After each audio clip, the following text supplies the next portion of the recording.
నమస్తే అండి. నేను మీ రామకృష్ణ ఆస్ట్రో న్యూమరాల్స్‌ని. భిక్షపతి అనే పేరు పెట్టుకున్నటువంటి వారు.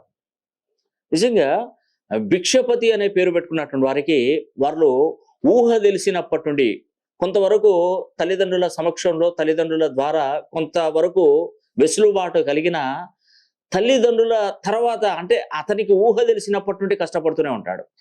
జీవితంలో చాలా వరకు అన్నిటిని అధిగమించుకుంటూ ముందుకొస్తుంటారండి. అసలు భిక్షపతి అనే పేరు ఎందుకు పెడతారో తెలుసా? ఎవరి సపోర్ట్ లేకున్నా ఎక్కడైనా బ్రతకగలే శక్తి అతనికి గలగాలి. లాస్ట్‌కు కనీసం భిక్షమెత్తుకోనైనా బ్రతకాలి అనే ఆలోచనతో తల్లిదండ్రులు ఇలా పెడితే ఇలానైనా వాడు బ్రతకగలుగుతాడు. తప్పుగా అనుకోవద్దండి. శాస్త్ర పురాణంలో నేను చదివాను దాన్ని.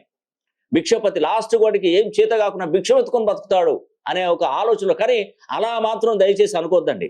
నేనేదో తప్పుగా మాట్లాడుతున్నాను కదా, అలా శాస్త్రం చెప్పింది అలాగా. కానీ వాళ్ళు ఏంటంటే నిండు మనసు, మంచి ఆలోచన, సాత్విక గుణం కలిగి ఉంటారు. ఆర్థిక వ్యవస్థ బలహీనపడిపోతుంది.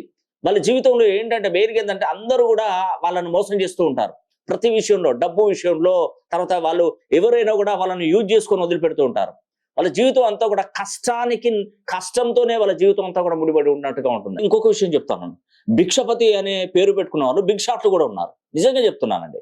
అంటే వాళ్ళ తల్లిదండ్రులు ఏంటంటే ఆ పేరు పెట్టుకోవడానికి కారణం ఇది. కానీ బాగా సంపాదించి కోట్లు గడించిన వాళ్ళు ఉన్నారు. అసలు ఏమీ లేకుండా ఇంట్లో ఆర్థిక స్థితిగతులు కూడా ఇబ్బంది పడే వాళ్ళు కూడా భిక్షపతి వాళ్ళు